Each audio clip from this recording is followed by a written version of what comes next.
Para que el ecosistema de startups de Latinoamérica siga fortaleciéndose, necesitamos que más emprendedores experimentados compartan sus experiencias y apoyen a quienes vienen por detrás. Nuestro invitado de hoy, Diego Noriega, es un gran promotor de las mentorías, pues literalmente cambiaron su vida, abriéndole puertas al mundo de las startups, pese a haber empezado en una pequeña ciudad al interior de Argentina. Diego es Managing Partner de Newtopia, un fondo de Venture Capital que ha invertido en más de 50 startups latinas y su portafolio incluye compañías como ForMe, Hanti y Exactly, cuyos fundadores estuvieron en este podcast. Antes de convertirse en inversionista, Diego fue fundador de varias startups, incluyendo a La Maula, que fue adquirida por eBay y se convirtió en uno de los principales sitios web de avisos clasificados de toda Latinoamérica. Hablamos del impacto de los mentores en la vida de un emprendedor, tips para conseguirlos y cómo aprovechar al máximo esas relaciones. También conversamos sobre mejores prácticas para levantar capital en etapa presemilla y las ventajas de las startups autofinanciadas o bootstrapped. Al final, discutimos cómo un emprendedor debería evaluar la idea de levantar capital en un mercado con tanta incertidumbre como el actual. Gracias a Mariano Mayer, Sebastián Caro y Guido Kuznicki por sus grandes recomendaciones de preguntas.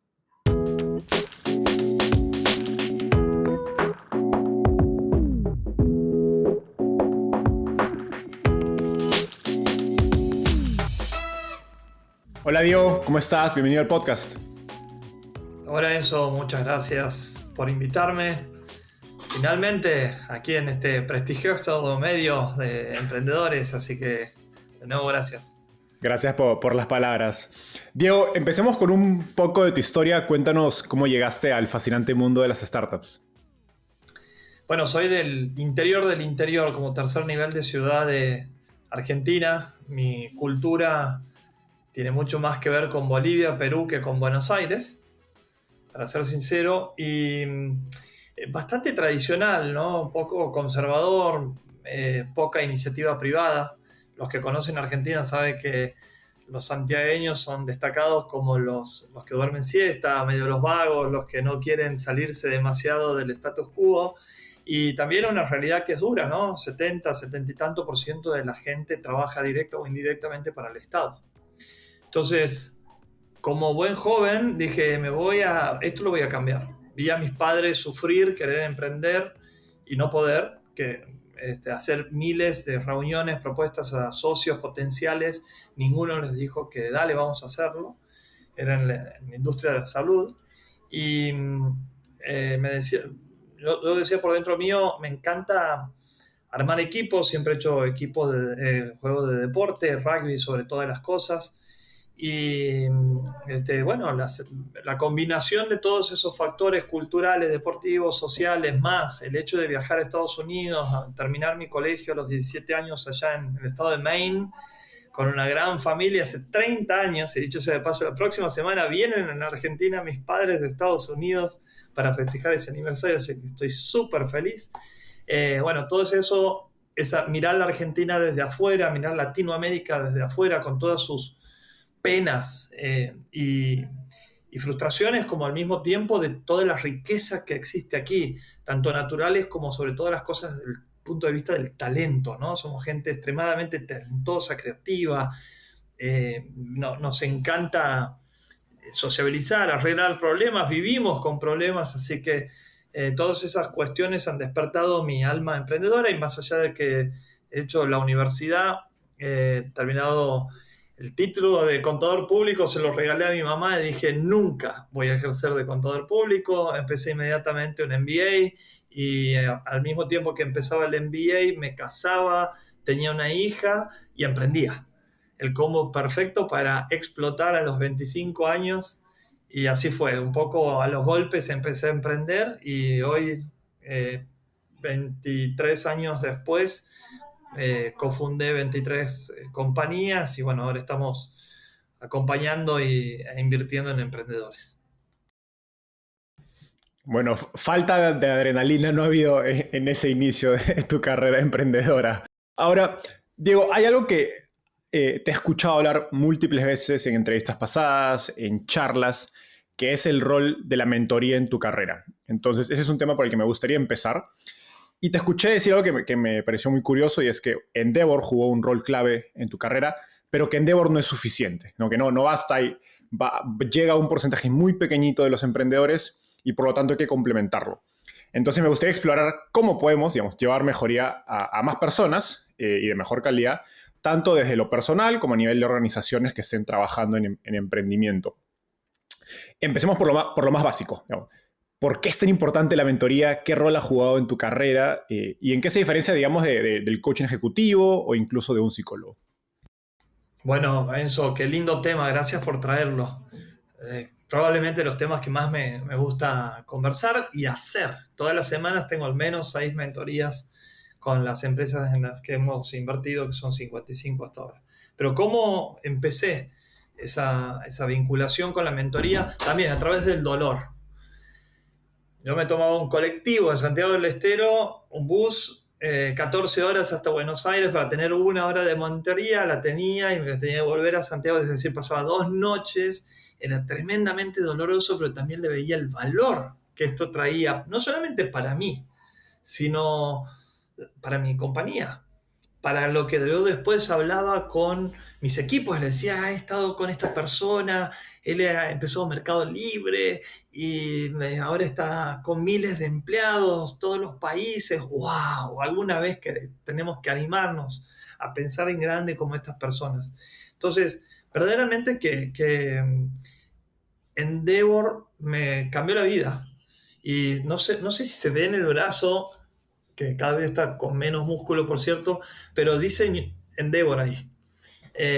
Es un tatú invisible que me hice, pero que llega hasta el corazón y es por el agradecimiento que le tengo a esta red, no solo por las mentorías y el acompañamiento que hicieron, sino también, sobre todas las cosas, por el impacto que han tenido. Ahora, ¿es todo lo que podemos hacer por Latinoamérica y por países emergentes? Yo creo que no. Yo creo que podemos hacer muchas otras cosas y ahí es donde viene el tema de el impacto de la mentoría y el servicio ese de conexión entre mentores y mentís para hacer modelos más escalables, más sustentables y que tengan mayor impacto. También para reducir el índice de fracasos que tenemos en la región, que es altísimo, tan alto o más alto que en el resto del mundo, que es 95% en términos de startups. Así que para mí la mentoría ha sido una herramienta fundamental, no solamente para conexión con la eh, inspiración, sino también con esos shortcuts, esa luz en el camino, esa voz de una persona que ya lo ha recorrido recientemente y que te puede contar experiencias y ayudar a que vos puedas transitar más felizmente. Diego, uno de los retos que yo enfrenté con el que estoy seguro te identificarás es que en 2018, estando en Perú, cuando descubre el mundo de startups y tecnología, no había nadie en mi entorno, digamos, de familiar, universidad, amigos, que sepa o tenga experiencia en este mundo.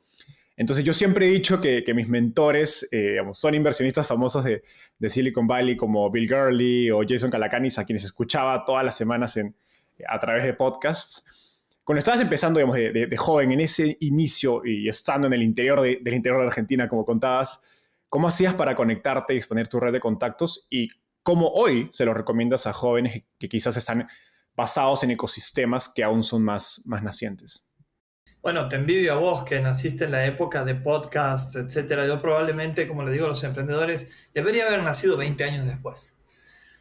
Hoy emprender es totalmente diferente. Recién contaba esa experiencia de la forma de mentorear, o mejor dicho, de que para tomar una mentoría viajaba 2 días. Lo mismo pasaba con el tema de inspirarme a través de mentores. Inicialmente fue a través de libros. Entonces, imagínate vos, había una conferencia anual de Endeavor, eso era todo. Cuando vos decías yo soy emprendedor, decía, ¿emprende qué? Hasta lo hacía por broma, iba a hoteles y entonces la profesión ponía emprendedor. Estoy hablando del año 2000, ¿no? Y no te reconocía, decía, señor, perdón, ¿usted es empresario? La realidad es que hoy ha cambiado muchísimo y creo que, por un lado, lo siento como un péndulo, ¿no? O sea, antes no había nada de información disponible, hoy creo que es abrumadora la cantidad de información disponible. Entonces, yo me crié haciendo. Esa es la verdad, Enzo. Entonces, digo, el temor que tengo es que los emprendedores se basen demasiado en escuchar, en tratar de ser perfectos, en demorarse un poco en lanzar productos, en no conformarse con nada. Como tienen todo disponible, es difícil tomar una decisión. Entonces, digo, no irse a ninguno de los lugares del péndulo, sí tener determinadas cantidades de tiempo u horas, matar tiempo si estás haciendo commute entre una oficina y tu casa o un viaje como el que estoy por hacer hoy a Perú. Bueno, por supuesto, yo me bajo un par de podcasts, aprovecharlos, etcétera. Pero si no, después está la universidad de la vida, ¿no? Que es emprender, animarse a experimentar, animarse a equivocarse y permanentemente tener ese mindset de aprender, aprender, aprender. Creo que ahí está un poco el equilibrio entre esas fuerzas de atraer contenidos externos y también complementarlos con los que uno puede producir. Tomando lo que decías que te hubiera gustado nacer 20 años después de en la era del Internet, si hoy estuvieras empezando tu carrera de nuevo, ¿cómo harías para conectarte con mentores u otros emprendedores? Bueno, hoy principalmente están las redes. LinkedIn es fabuloso, Twitter también. Entonces, creo que hay que pedir, hay que saber por dónde primero tener targeteado, identificado cuál es el perfil de mentores que más te interesen y darle una razón al mentor por el cual te tienen que elegir a vos, también entre muchas otras alternativas. A diario vos debes recibir cuántas solicitudes de mentorías o de una charla de 15 minutos, 30 minutos, pero estás en tus cosas, con tu fondo, con Startupeable. No puedes seguir tirando agenda, digamos, por todas partes. Hay que saber elegir muy bien. Entonces, dale una razón al mentor para que te escuche, para que te abra la puerta. Esto es una venta. El primer encuentro con un mentor es una venta. Ahora, una vez que tengas la oportunidad, aprovecharla al máximo. Y para aprovecharla creo que la clave es planificación. A mí me ha servido mucho e inclusive puedo, si quieres, contarte una experiencia acerca de Endeavor. Cuando fui elegido por algún error en el sistema, en el proceso de Endeavor, me eligieron emprendedor Endeavor en el 2009 y me estudié a los 6 panelistas que tenía, de punta a punta, a los 6 del panel local y a los 6 del panel internacional. Luego tienen un sistema en el cual si uno de ellos te pone el pulgar para abajo, estás afuera. Entonces, tenía que saber todo, tenía que saber los hobbies. Y básicamente lo que hice fue generar un vínculo, una relación, un sentido de estar cómodos con la otra persona. Ya los conocía, la noche anterior de los paneles fui y les hablé personalmente, les compartí algunas cosas para generar esa empatía. Bueno, creo que son todas herramientas para poder ganarse al mentor, ¿no? Más allá de, obviamente, que tienes que tener un muy buen producto, muy buen equipo, una oportunidad gigante, eh, yo creo que también está, por un lado, en esa planificación y generación de empatía, y por otro lado, la propuesta de valor al mentor. Principalmente los mentores quieren aprender al lado de los mentís. Entonces, no te tomes un café y luego nada más, sino dale constancia para que puedas generar ese sistema virtuoso de aprendizaje mutuo. Justo en esto último que dices, va mi siguiente pregunta. Digamos, en mi experiencia personal, yo no he tenido mentores formalmente. Sí tengo 3 o 4 amigos a quienes recurro cuando tengo preguntas o dudas acerca de reto, pero nunca he formalizado una interacción constante porque no sabía cómo proponerlo o si de verdad valía la pena. Digamos, en tu experiencia, las mentorías deberían ser constantes. ¿Por qué? ¿Y qué recomendaciones prácticas tienes para proponerle a alguien ser tu mentor de manera oficial, digamos? Bueno, la vinculación con un mentor toma un tiempo. Es como una vinculación amorosa. No le vas a ofrecer equity a un mentor la primera vez. Como tampoco a una persona que te guste no le va a decir, ¿podemos tener hijos juntos? Si no te conoce, ¿verdad? Entonces tienes que ir pasando por distintos estadios, generando confianza, hacer sentir a la otra persona también que está agregando valor, hacerlo sentir importante. Generalmente el mentor ya ha pasado por un montón de experiencias y ya tiene otro nivel, digamos, está hasta económicamente quizás un poco más resuelto. Entonces tiene otros tipos de necesidades, tiene necesidad de reconocimiento, necesidades sociales, etcétera, de reputación, y le gusta, por lo general, devolver, dar una mano. Ahora, sentirse que esa hora que te dedica tiene impacto, ¿no? Y entonces, ese es yo creo, un buen trabajo que he hecho con mis mentores. De hecho, dos de mis mentores que me ofrecieron en Endeavor al principio los sigo teniendo, sigo manteniendo una relación con ellos. He sido socio de ellos en distintas empresas, no una vez, sino varias veces. El vínculo es tan potente, hay tanta confianza, que ¿por qué no decirle a un señor como Pablo Saubidet, que es mi gran mentor después de mi padre, te diría que es mi gran mentor, cómo no ofrecerle equity en Segundo Hogar o en buscar emprender juntos en pueblos originales y buscar otras alternativas de inversión, que hemos hecho inversiones ángeles en conjunto. Entonces, cuando ya se genera esa vinculación, uno va pasando a otros estadios, ¿no? Ahora, acerca de tu pregunta, creo que hay que ser de nuevo inteligente, entendiendo cuál es el estadio de ese mentor. Capaz que ha vendido una compañía, capaz que está un poco más afuera, capaz que tiene un tiempo prolongado en una corporación y necesita otro tipo de incentivos. Entonces, eso es parte de la propuesta de valor que está personalizada a cada uno de los mentores. Después hay otras herramientas.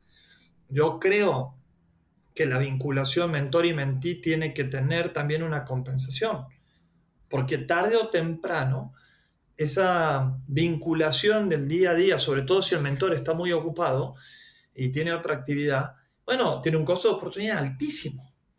Entonces, sí, muy buena onda, súper empático, impacto, etcétera, pero ¿dónde está el trade-off? Tenemos un tiempo limitado, agenda limitada. Entonces, creo que la principal herramienta que tenemos ahí es equity. Equity para employees y advisors que tengan en el tiempo, que sean besteados con un cliff de un año para que recién empiece a bestear a partir del segundo año. No creo que tenga que ser compensada económicamente con cash para empresas, startups que están en sus estadios iniciales. Me encanta esta idea que dices del equity. En una entrevista pasada, Ricardo Amper de Inco decía, en una etapa temprana no tienes dinero, pero sí tienes equity. Así que aprovechalo inteligentemente para atraer a esas personas que pueden ser claves digamos, en la trayectoria de tu startup. Y eso no le tienes que dar un porcentaje tan relevante. ¿Qué número recomiendas tú? Bueno, depende muchísimo de lo que te aporta, del tiempo que está, de la experiencia de ese mentor, de los contactos que te puede abrir. Y aquí, déjame que lo abra entonces. Puede ser una parte que sea fija. Voy a poner 1% besteado a 3 años con un año de cliff. Sobre todo para estadios iniciales. Pero a mí, de los que más me interesan, son aquellos en donde hay una alineación total en los intereses. Entonces, también veo algunos y sugiero advisory shares por negocios. Entonces, que traigas un negocio, tengas una comisión y en vez de tener esa comisión en cash, que la tengas en equity a una determinada cap. Entonces, una cosa no reemplaza la otra, puede ser la participación fija y también puede tener esa complementariedad con la participación en negocio, y puede ser un tercero que sea por algún tipo de evento específico o un bono específico. Entonces, mientras más equity le das a las personas que más activas están en tu compañía, que más valor le agregan a tu compañía, mejor, porque al final del día está ese skin in the game que es muy relevante para que los equipos tengan mayor fuerza y puedan cumplir su visión. Genial. En mi experiencia, un modelo que personalmente me gusta es que cuando combinas un cheque de inversión pequeño con quizás advisory shares o un descuento, de manera que el advisor tiene un premio o un upside adicional por involucrarse de manera más activa. Coincido con vos, 100%. Si puedes lograr, y creo que no es para el principio, ¿no? Si puedes lograr que el mentor te diga, yo estoy dispuesto a invertirte, y no pedirle inversión a tu mentor, coincido con vos que es muy, muy bueno. Está ese dicho, ¿no? Ask for an investment and you might get an advice, and ask for an advice and you might get an investment. Entonces, de nuevo, los emprendedores tienen que ser cada vez más inteligentes y juiciosos porque son muchas las oportunidades que llegan día a día. Yo no te puedo compartir pantalla, pero te compartiría mi inbox de LinkedIn y todos los días tengo varias personas que me piden mentoría y estoy muy agradecido con ellos. Lamentablemente no estudian de que estoy enfocado únicamente a acompañar a los 55 startups que hemos invertido en Utopia. Entonces, la propuesta de ellos no tiene fit. Total, ya no hay tiempo para más compañías. Ahora, digamos que te propongo ser mi mentor y establecemos una relación, digamos, más formal de mentoría, que te doy, no sé, 0,5%, 1% de equity, y nos vamos a reunir, digamos, una vez al mes. En la práctica, ¿qué has aprendido acerca de cómo hacer una buena mentoría? Digamos, no sé si cuál es tu marco de trabajo o secuencia de pasos que le darías a otros mentores y mentís. Mira, primero que nada es el objetivo. Entonces tienes que tener un dolor específico, no una lista de temas, sino un dolor específico que quieras resolver con ese mentor, y ese mentor tiene que tener el perfil para acompañarte a solucionarlo. Y para la mentoría, la sesión de mentoría específica, a su vez tiene que tener otro objetivo específico, que debería estar alineado con el mayor, digamos, nos une estos 3 años con este gran objetivo, con estos 2 o 3. Entonces, cuando tienes una sesión, tienes, para mí, modo de ver, una silver bullet. No hagan como yo, que entraba con tanta energía en una mentoría, venía de viajar y de dormir en bus, etcétera, y, y le tiraba 5 o 6 temas. Entonces, tampoco hagan como muchas veces me toca recibir, que es, tenemos una mentoría de media hora y se pasan 28 minutos hablando y dando contexto. Entonces, el objetivo muy claro, la introducción al problema muy, muy clara, en menos de 2 minutos tienes que estar eso perfectamente. Creo que hay que ser en el sentido más americano.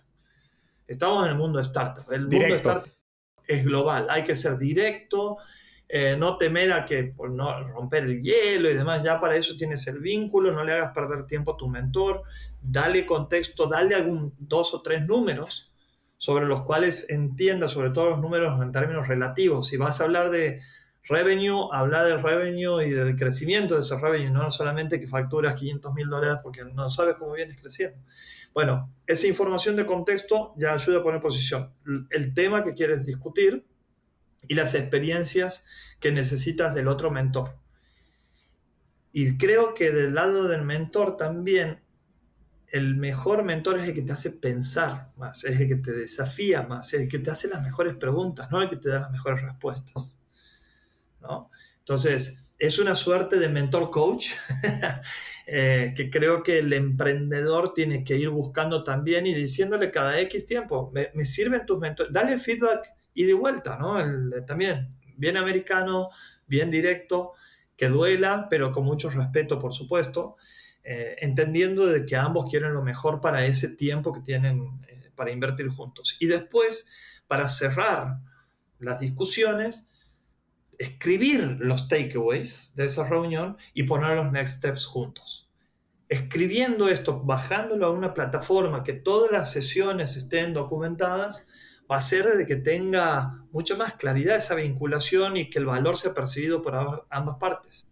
Y eventualmente, si alguien, voy a poner un ejemplo y qué pasa en el mundo inversor, y te dice, ¿por qué Enzo tiene el 3% de tu startup o 1% de tu startup si Enzo no está en el día a día? Bueno, yo te voy a decir el valor de Enzo. Enzo me ha introducido con tantos fondos, ha hecho esto, aparte me ha dado todos los meses estas idas y vueltas que están aquí escritas, si quieres mirarlas, simplemente por esto. Es más, la respuesta del inversor debería ser, ¿por qué no tiene más? Entonces, ¿no? ¿Qué errores en común ves en las mentorías? Bueno, uno, en no preparación, muchos objetivos, tomar demasiado tiempo en la introducción al problema, no ser directo y pasar mucho tiempo alrededor de cómo estás y cómo estoy, no bajar las mentorías y ponerlas por el escrito, no repasar las notas para la siguiente mentoría, porque lo que también quieres darle entre mentoría y mentoría es, no sé, un email cortito. Pablo, me acordé que hablamos de este tema, mirá la evolución, mandarle un print screen. Y si quieres una pregunta, puedes discutirla en la siguiente sesión o puede hoy, la vida fluye a través del WhatsApp y todo es fácil, ¿no? Mensajes de voz, 30 segundos, un minuto. Dicho sea de paso, yo no escucho mensajes de más de un minuto. Y sí, porque te estás metiendo en la vida y en la agenda de la otra persona y eso es intrusivo también. Eh, Así que creo que todas esas herramientas son importantes para maximizar el valor de la mentoría. Esto tiene una sistematización y mientras más lo practicas, mejor te sale. De hecho, este tip que tienes acerca de mantener enganchado o engaged, digamos, al mentor, creo que también aplica para los potenciales inversionistas ángeles o potenciales fondos de venture capital de los que puedas levantar capital. Y también le sacaría la palabra potencial de tus inversionistas. Cuando te invierten, dicen, bueno, ya me invierte, entonces no le mando nada o le mando ese aburrido investor report o update. Sí, pero también si vos sabes que con ese inversor barra mentor, que quiere agregarte valor, quiere maximizar el valor de tu compañía, quiere maximizar tu salud mental para que puedas ejecutarla sin que estés infeliz o que te agarre burnout. Entonces, el emprendedor tiene que entender que el mentor o el inversor están de tu lado. Es confianza, más confianza para fortalecer esas relaciones. Y que no has visto muchas veces que dicen, no, vos sos mi inversor, entonces estás del lado del frente. Es como poco tonto mirarlo así, ¿no? Totalmente de acuerdo. Y este último tema me sirve como puente perfecto para hablar de tu rol más reciente, que es como inversionista. Hace un año aproximadamente, un poco más creo, te uniste a Newtopia, yendo al lado inversor. Y algo que destaco realmente de Newtopia es que son un fondo que se enfoca en etapa presemilla y en ser uno de los primeros cheques institucionales. Muchos fondos dicen invertir desde etapa presemilla, pero la verdad es que pocos lo hacen de manera, digamos, muy digamos, de vez en cuando. Ustedes se visto que gran parte de sus inversiones son presemilla. Explícanos la tesis de inversión de Newtopia y qué oportunidad han visto en esta etapa. Bueno, somos 6 partners. Empezamos en agosto del 2021, hoy hace 14 meses. Y nuestro gran propósito es cambiar Latinoamérica, potenciarla. Hay partners que vienen de gobierno, otros que venimos de emprender, otros que de alguna u otra manera hemos invertido como angels o el mismo Sasha. Mi socio tiene otro fondo de inversión que ya está invertido. Entonces, todo lo hacemos con ese mismo propósito, ¿no? Para mí ha sido algo muy revelador el sumarme a esto porque no estaba invirtiendo activamente, ya había hecho 10 inversiones ángeles, vi 1200 oportunidades y realmente te tengo que decir que no me gustó la inversión ángel. Creo que hay que hacerla de otra manera, mucho menos de estar invirtiendo como inversor ángel mientras estaba ocupándome de otra y operando otro negocio. Me sacaba tiempo, me sacaba un montón de foco. Y aquí creo que en Newtopia se ha armado algo, una herramienta que Latinoamérica necesitaba, que es la inversión, como decías vos, en etapa pre-semilla, y esto es muchas veces sin producto o sin revenue, y en donde el riesgo es 100 y la rentabilidad todavía es cero, el revenue es cero. Entonces, somos los que más riesgo tomamos adentro de lo que es el venture capital. ¿Por qué lo hacemos? Porque queremos acompañar y que ese acompañamiento tenga impacto. Nosotros invertimos en pre-seed cheques que van de 100 a $250,000. Después podemos hacer follow-on en seed hasta $500,000 y en serie A hasta 1.200.000, pero no vamos a invertir directamente en serie A, porque lo que queremos es que ese acompañamiento de 2 años, 2 años y tanto, tenga mucho impacto. Entonces, hoy tenemos el acompañamiento dividido en 3 partes, que la primera es de presemilla, la siguiente es Path to Seed y la siguiente Path to Series A. Y organizamos distintos tipos de metodologías, digamos. En la primera parte son frameworks, metodologías de OKRs, de growth, de fundraising, de communications, de producto, de estructuración. En Seed nos ponemos mucho más foco en producto y en fundraising, y en Path to Series A en fundraising, pero más que nada conectando con fondos de Estados Unidos. En la etapa presemilla, como decías, prácticamente uno está invirtiendo en el equipo. Pues no hay producto ni tracción. Y como dijiste antes, los VCs suelen preferir los emprendedores por segunda vez, yo digo como founders de Maslow, o ex operadores en tecnología, como los chicos de Lara, en quien soy Ángel y por eso los menciono. ¿Cómo le recomiendas pitchar el equipo en etapa presemilla a un emprendedor más joven o quizás con experiencia en industrias más tradicional, que no necesariamente es un ex operador o emprendedor de startups? A ver, y le voy a compartir de nuevo, me gusta hablar desde el punto de vista de la experiencia. Tengo un slide que todavía la marco, y para enseñar a pitchar y armar decks la suelo mostrar. El slide inicial de Alamaula cuando le vendimos a eBay era el equipo. Y entonces, y decía, with proven execution skills.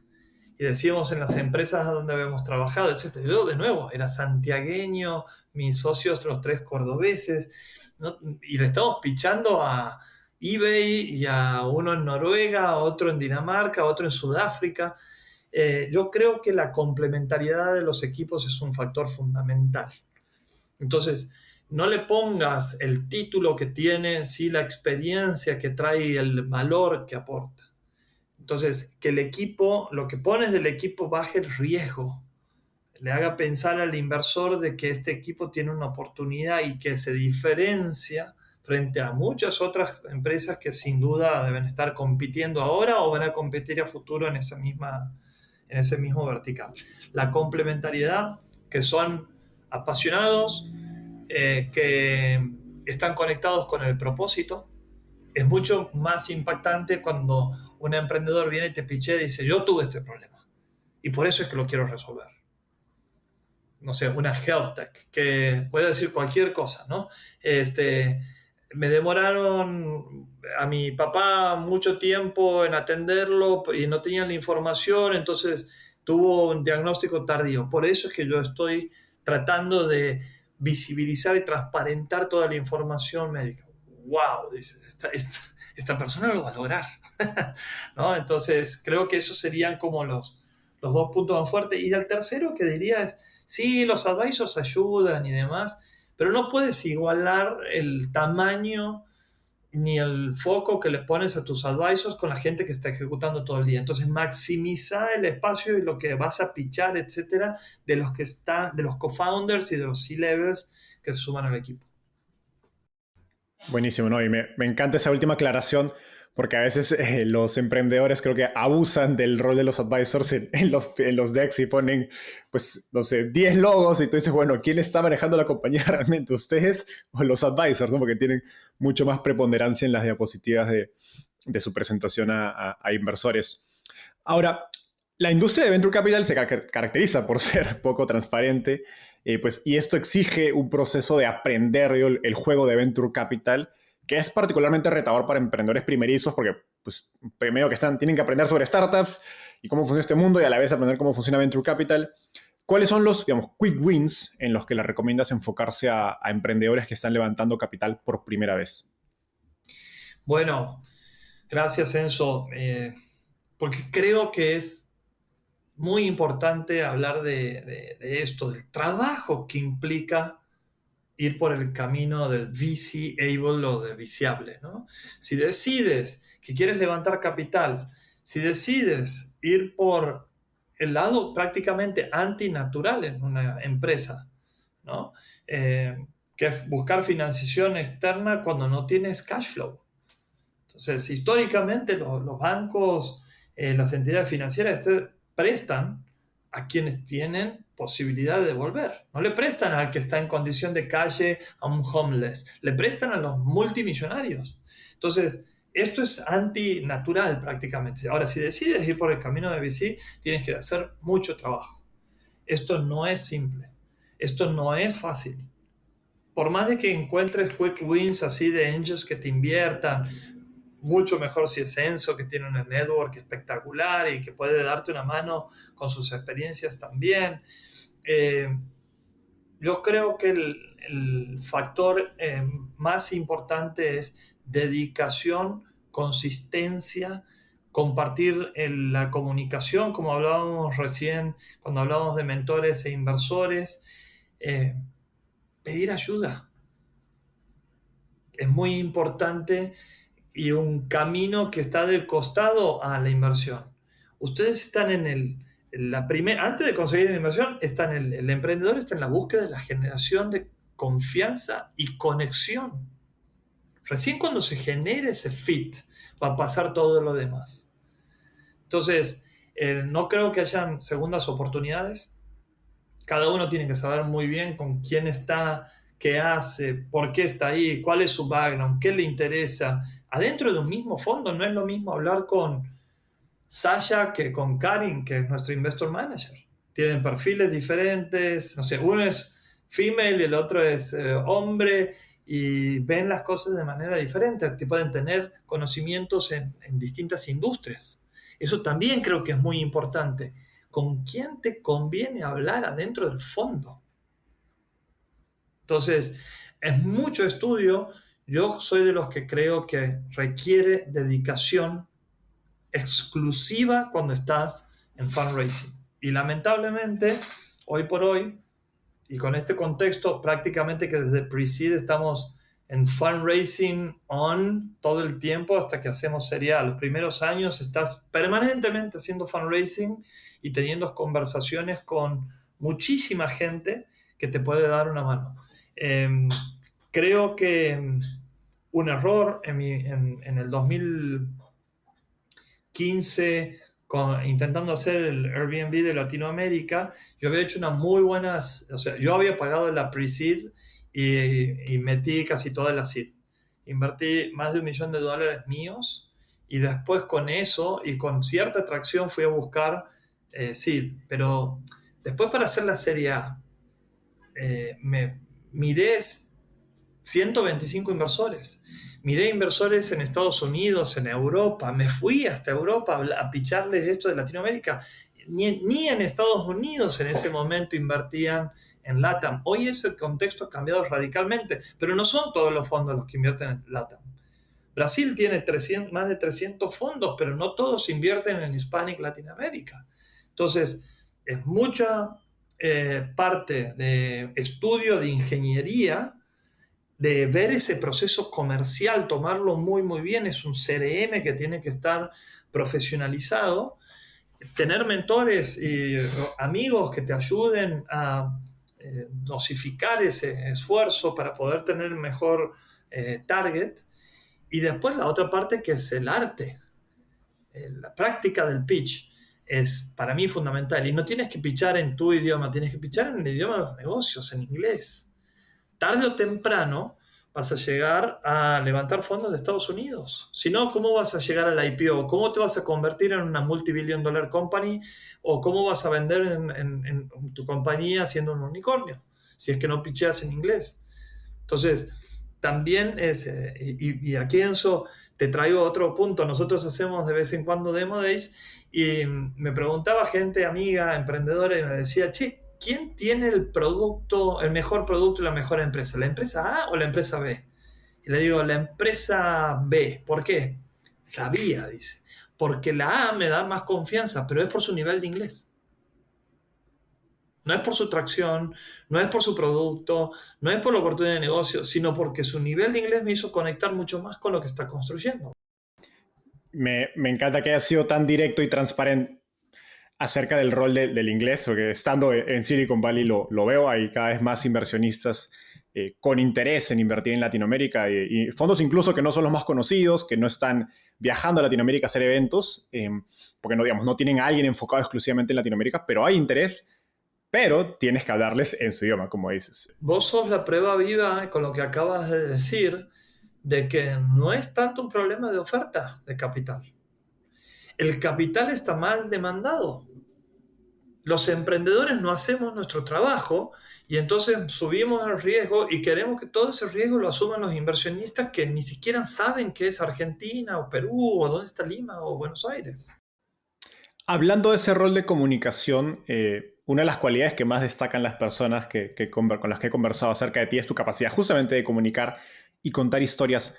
¿Cómo le aconsejas a emprendedores digamos, desarrollar esta habilidad de comunicar, especialmente quizás quienes no tuvieron un trabajo, experiencia previa o donde te entrenan esta habilidad, digamos, como ventas o consultoría?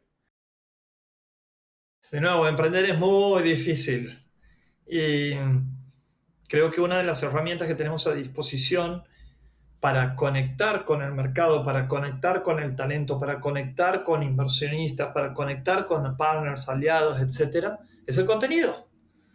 Entonces, mientras más hablas del dolor, de las soluciones, de las vueltas, de los aprendizajes, mientras más transparente sos en un determinado nicho o industria, empiezas a aparecerte como referente. Entonces, a mí me encanta decirles e incomodarlos a todos los emprendedores que invertimos desde Newtopia, decirles, ¿sos líder en tu industria? Y la mayoría te dice no.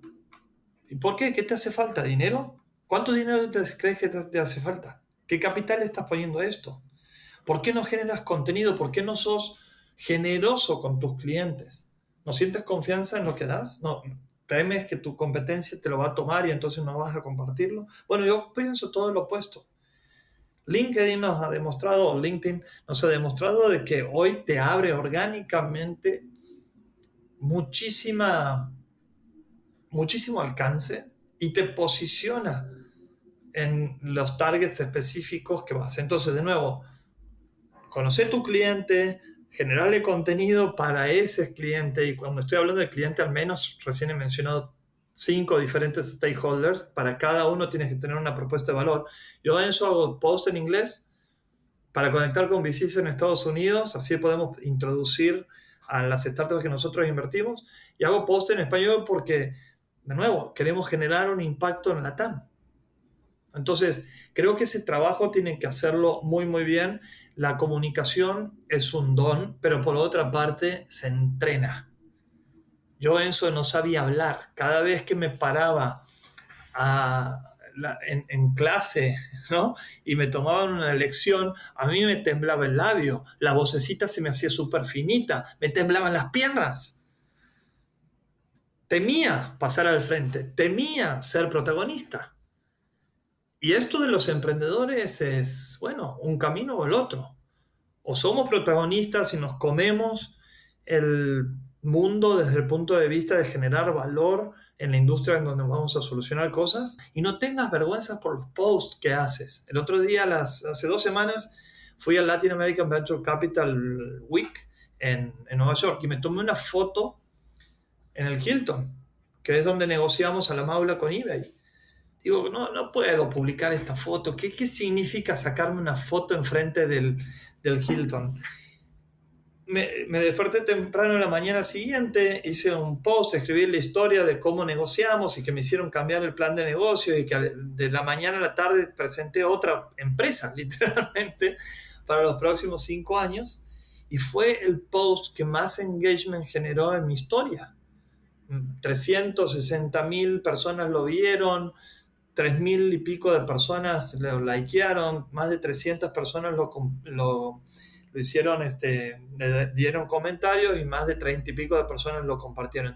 No, totalmente de acuerdo. Creo que ser vulnerable y genuino en redes es algo que se encuentra poco, y cuando lo haces digamos, y lo cuentas bien, la gente conecta mucho.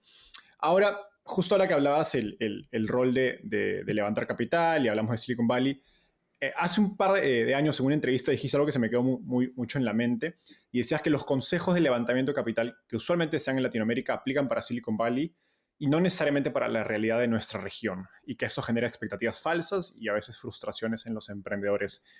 Explícanos esta idea y cómo la concilias en el contexto de una startup que decide ir por la vía del venture capital.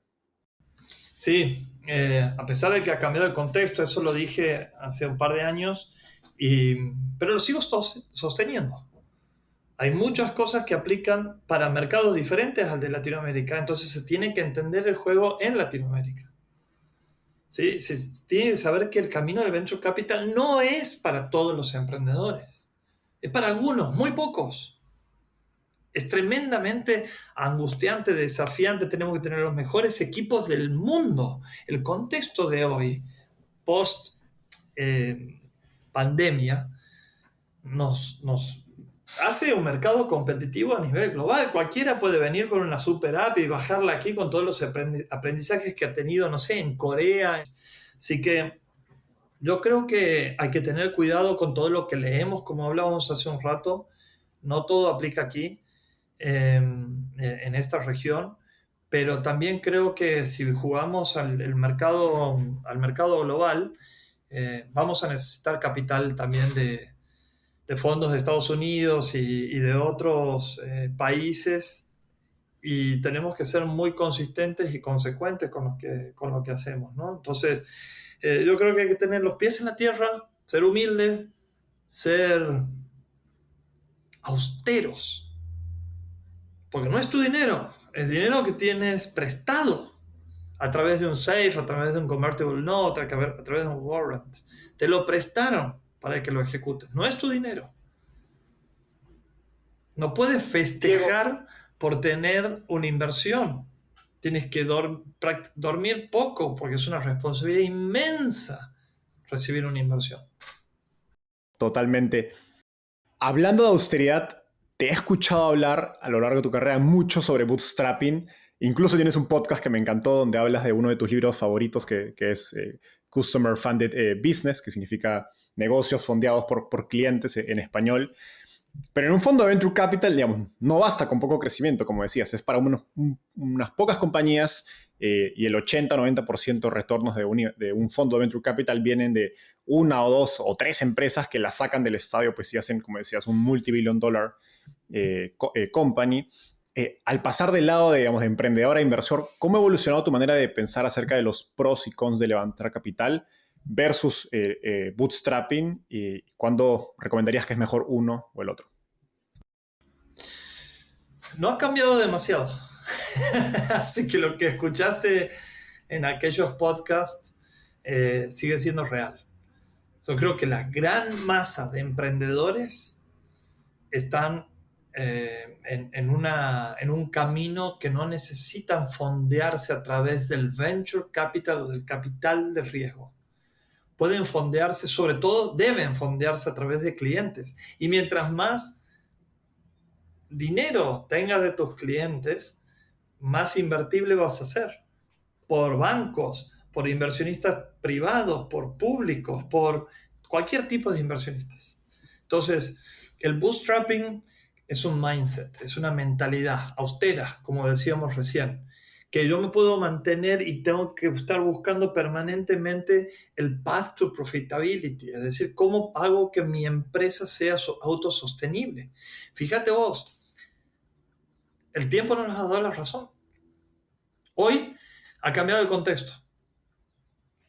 YC ya dice, no, ahora no es para cualquiera el tema de ir y ser súper agresivo, tranquilo, tiene que echar gente, echen, si tiene que ajustar, ajusten, pero tenemos que armar el path to profitability. Y yo creo en esa mentalidad hace tiempo. Hablamos de un par de éxitos que tuve, no hablé de los numerosos fracasos que también tuve. Y en la mayoría de los casos es porque la estrategia de conexión con el mercado no era lo suficientemente buena. O sea, creo que ahí tiene que tener el foco el emprendedor. estar obsesionado por entregarle valor a sus clientes, a distintos stakeholders, con propuestas de valor súper contundente que le gane a toda tu competencia. Así vas a hacer un modelo de negocio sustentable, sostenible en el tiempo, que baje el riesgo y probablemente te hagas viciable en algún momento. Eso es para la mayoría, pero para los menos, y son los que nos fijamos en Utopia, tienen esa visión gigantesca de un mercado que tiene un problema que no está resuelto todavía, pueden ejecutarlo, tienen la experiencia para hacerlo, saben networkear, vender, pitchear de una manera de que, o tienen el potencial, mejor dicho, de una manera de que puedan construir esa confianza o no. Entonces, y son humildes, son coachables. Si no pueden aprender, ¿cómo van a progresar? Hablando de ser austeros y lo que decías de Y Combinator, que cómo ha cambiado un poco el paradigma de, oye, ya no seamos tan agresivos, ahora pensemos en rentabilidad, pues en el mercado de hoy se ha enfriado, es más difícil levantar capital, un poco más difícil o bastante más difícil, hay distintas opiniones, pero definitivamente hay incertidumbre sobre digamos, el posible resultado de un intento de levantar capital. Creo que hace unos meses, si tenías buenas métricas, era altamente probable que te vaya bien. Hoy día, incluso para compañías que les está yendo bien, es más difícil, lo toma más tiempo. ¿Cómo hoy día le estás recomendando a los emprendedores del portafolio de Newtopia pensar acerca de levantar capital? ¿Para quiénes vale la pena invertir tiempo en fundraising o es mejor enfocarse en ejecutar porque no es un buen momento para hacerlo? ¿Cuál es tu consejo en ese sentido hoy? Muy parecido al histórico. Foco en la ejecución, foco en generar tracción, foco en crear y desarrollar productos que el mercado necesite, que te los quite de las manos. Hablamos muchísimo de Product Market Fit, o mejor dicho, de Product Market Channel Model Fit. Los partnerships cada vez toman mayor importancia para expandir tus operaciones, para poder generar sinergias con productos o servicios complementarios. Eso es lo que tratamos de maximizar. También en ser brillantes desde el punto de vista de la ejecución, de tener metodologías. Usamos OKRs, pero también una metodología que se llama EOS, metodología de reuniones, metodología de bajada de información. Hoy ya vivimos en otra era, distinta a la que vos te empezaste a emprender. Esta es la era distribuida. Yo voy a buscar el mejor talento, no donde está la gente 20 kilómetros a la distancia, sino en el mundo. ¿Quién me agrega más valor? ¿Quién está más comprometido con el propósito? ¿Quién tiene más skin in the game? ¿Quién se la cree más? ¿Quién aporta más valor a la compañía? Entonces, cuando todo eso sucede, el CEO puede dedicarle un poquito más de tiempo a salirse del día a día y empezar a tener una estrategia de búsqueda de capital, que como hablábamos antes es un full-time job, es muy complejo, es distinto al proceso comercial que salir a vender. No es lo mismo pichar a un inversor que pichar a un partner, que pichar a un talento, que pichar a un cliente. Entonces, esos criterios hay que tenerlos muy bien, hay que saber bien el timing para no perder tiempo. Al final del día estamos en esa encrucijada de decir, bueno, ¿a qué le pongo recursos? ¿Qué resultados espero? ¿Y en qué tiempo? ¿No? Entonces, ahí es donde muevo las piezas de este juego estratégico que se llama tu startup. Y bueno, es un desafío constante. Entonces, es maximizar el potencial de tu tiempo y de todo tu equipo. Por eso es que es tan importante estar alineados con los equipos y saber ejecutar brillantemente. Yo no creo que haya que levantar mucho capital si es que no tienes todos estos condimentos que hemos hablado como para que seas más confiable, seas más viciable y puedas aspirar a tener un buen conversion rate a la hora de pitchar y que eso se convierta en una inversión también. Me encanta. Y estoy muy de acuerdo con lo último que dijiste sobre todo este conversion rate. Creo que así como uno piensa acerca de un proceso comercial y las probabilidades de cerrar un cliente y define, ok, este segmento vale o no es el momento para ir al cliente, lo mismo pasa con Venture Capital, ¿no? Y puedes terminar en una dinámica donde te gastas semanas o meses pues esforzándote en levantar capital y con un poquito más de, digamos, y sin mucho éxito, que con un poco más de estudio y preparación hubieras dicho, sabes que quizás no es el mejor momento para hacerlo, resolvamos estas preguntas, estas dudas, o preparémonos mejor antes de salir a levantar capital. Y creo que también hay que hacer una estrategia en términos de levantamiento de capital, no necesariamente ir a tu target ideal al principio. Anda a un tier 2 o un tier 3 para que te den recomendaciones, feedback, te ayuden a pulir de alguna manera. Decirles a todo el mundo, no te vengo a pichar para levantar capital, vengo más que nada para que me dé feedback. Uh-huh. Diego, ha sido una charla increíble, llegamos a la parte final. En esta te voy a hacer preguntas rápidas, básicamente te hago una pregunta y me tienes que responder en menos de 1 minuto. ¿Estás listo? Sí, señor, adelante, lo disfrutó mucho también. Si tuvieras que emprender de nuevo desde cero, ¿cuál sería el principal consejo que te darías? Conectar con el mercado. ¿Por qué? Bueno, un poco por lo que hablábamos recién, no empujes productos que el mercado no necesita. Yo he tenido más de 20 fracasos y como decíamos antes, era mi idea y la quería empujar, no hacía los procesos de discovery, no hablaba con mis clientes, no hablaba de sus necesidades.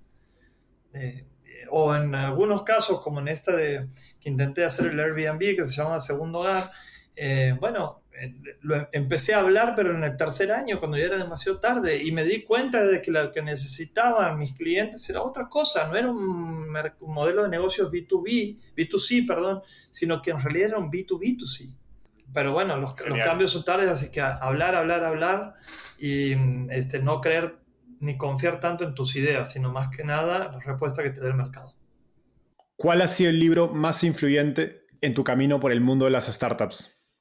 Bueno, en el de mi vida, Cómo ganar amigos, que fue el primer libro que leí a los 10 años y la verdad que lo sigo leyendo de vez en cuando, hice un resumen, me encanta y me hace acordar mucho a mi padre, sobre todo ese que como empieza, ¿no? Uno de los capítulos dice, si quieres miel, no des patadas en el panal. Me encanta ese consejo de Dale Carnegie, que lo he escrito hace como 80 años, pero sigue teniendo una cotidianidad increíble. Y en términos de startups, bueno, vos lo has dicho recién, ¿no? The Customer Funded Business, por un lado, que me hubiera ahorrado un montón de tiempo y de oportunidades, pero por otro lado, The Hard Thing About Hard Things, de Ben Horowitz. Finalmente, ¿qué te gustaría cambiar del mundo de las startups en Latinoamérica?